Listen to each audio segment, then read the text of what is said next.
Okay, so I'm making this video to announce version 2 of the Accountant, which I have been working on ever since I started selling the first version. It's been a long time coming, but it's been a good opportunity to listen to what customers have in terms of positive and negative feedback and incorporate as many features as possible that people have asked for, which I was already able to do kind of mid-production run with the previous version, in particular adding the beeper.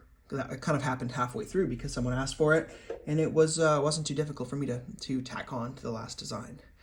So this video, I'm just going to do a brief overview of the new features and kind of what to expect from the new version. So here it is. It doesn't really look any different because the external, the body hasn't really changed. This one's pretty beat up. It's been in my backpack for weeks, so please excuse all the dust and dents. But still the same size screen, the same button layout, the load cell here with a magnetic catch cup on the side. Again, this has been in my backpack, so it's very beat up. The first difference we see is there's now only one plug in the back, and it's a single USB-C port, and you'll see why that's important in a moment. And then also the programming port on the bottom here is now gone because everything is done through a single USB-C port. And there are some beans in here that are falling out, so that's why you're hearing that noise. Okay, so the first thing you'll notice is that this is currently not plugged into anything, but press any of these buttons and that's right, battery powered. So that was one thing that a lot of people asked for is cordless or battery powered. And it actually wasn't too difficult to do. It just required, some new electronics hardware. So currently this has a small battery. Let me grab one I've been testing. It's very, very small. But it actually, it sits here in standby mode for weeks, and it doesn't seem to discharge too much. But I'll most likely put just a gigantic battery in the final version for two reasons: just so that it lasts forever, and it'll make it feel heavier, which I think is a nice, makes it more stable and it feels nice. So I haven't settled on the final battery, but that's the first kind of major update that I've added to the version 2.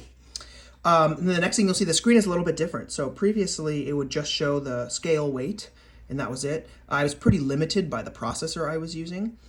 So on the previous version, I had kind of this mess of, let's see if I can get it to focus. Yeah, so this mess of components that I would solder on. This is a very old but reliable processor. And this was a lot of work. It had to all be hand soldered, and it worked, but I was very limited on the amount of memory and kind of processor bandwidth I had to work with. The new board is all pick and place, assembled. It arrives with, looking like this. I don't have to do anything. So the button layout is the same, but the processor is hundreds of times more powerful. So it gives me a lot more flexibility in the features that I can add. So let me focus back on this. Good. Okay, so now you'll see there are actually two numbers displayed here. The top one is the target weight, and the bottom one is the weight on the scale. So I thought that would be nice to just confirm, oh yes, that is the dose I set, because in the previous version, you'd have to enter the dose menu to see what the target was. And that's where feature number 2 that people have asked for is kind of like a quick set feature. Previously, you'd have to go into a menu, into a dose menu, and adjust things in here. But on this one, actually, these D-pad buttons give you quick adjustment. So if you click up or down, it goes up by 1 gram increments, the target. And then if you click right or left, it goes by 1/10 of a gram. I still haven't decided if I'm gonna make this 1/10 of a gram or 1/2 gram increments, and it would be helpful to get people's feedback, like what they think would be more useful. Personally, I've never really used anything except whole gram increments, but I know some people do 1/2 grams. I've never seen anyone do like 18.3. So I'm thinking maybe a 1/2 gram increment would be more convenient, but again, let me know what people want. So you can quickly adjust your target here. And just like in the previous version, the mode button switches between manual and auto, and the auto and manual functions work exactly the same. Not only is the circuit board new, but the motors are much higher quality and provide a lot more power than previous motors. So I'll show you. It's a little, I wouldn't expect a huge performance increase. A lot of the features I've added are more for manufacturing convenience and just general like feature convenience. So I wouldn't say that this is that much faster, but if you're willing to tune it and kind of play around with it, you can go quite fast.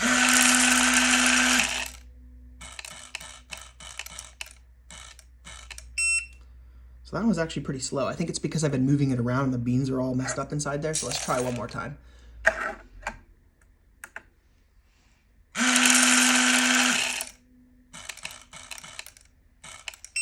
That's more like it. So that was like 4.7 seconds. So with this one, when I've tweaked the settings a little bit to be optimized for this particular bean, I am routinely getting under 5-second doses, which you certainly could do on the old version, but it was a little bit more difficult to do. And then, I mean, I don't really need to just show this, but if I put it in auto mode, it works exactly the same as the last version. So you set your cup down.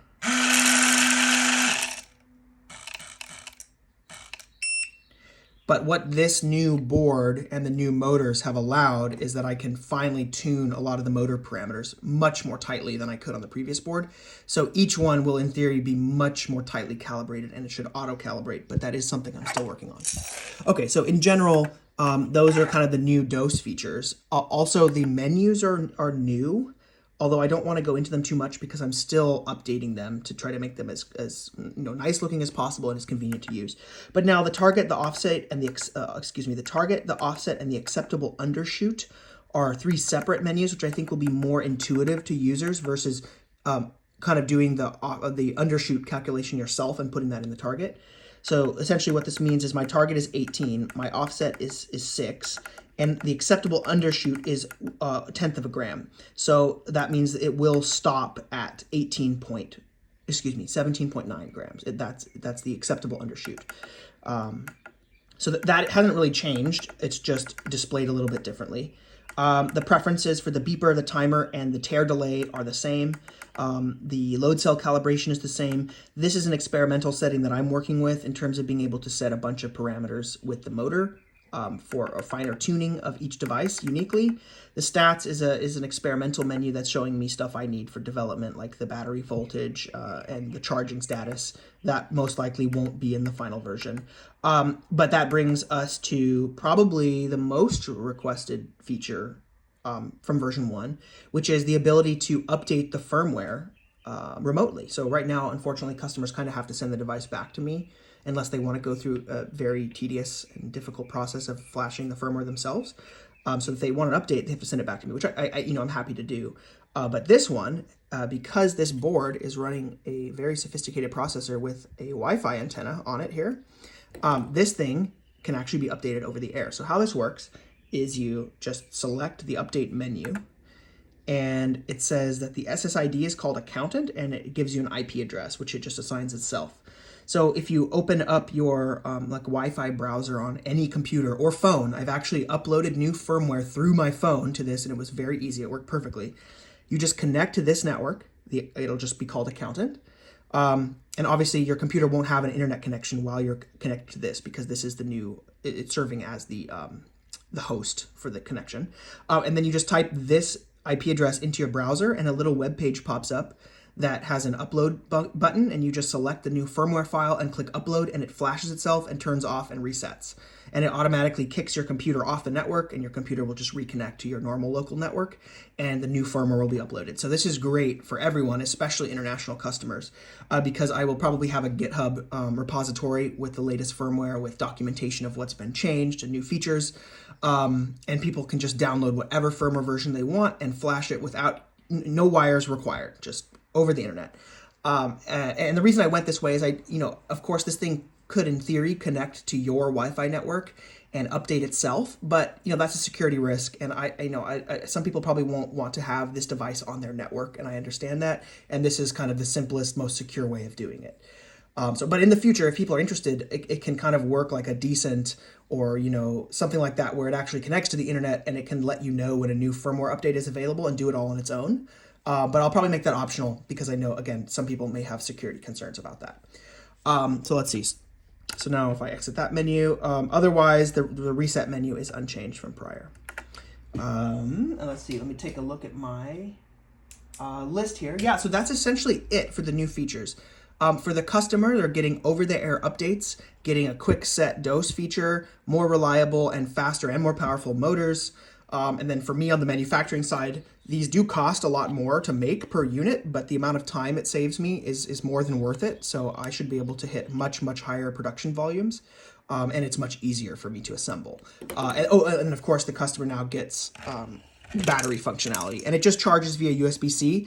And unlike the previous version, which did have USB-C, this one has no power delivery requirements. You can charge this on any USB plug.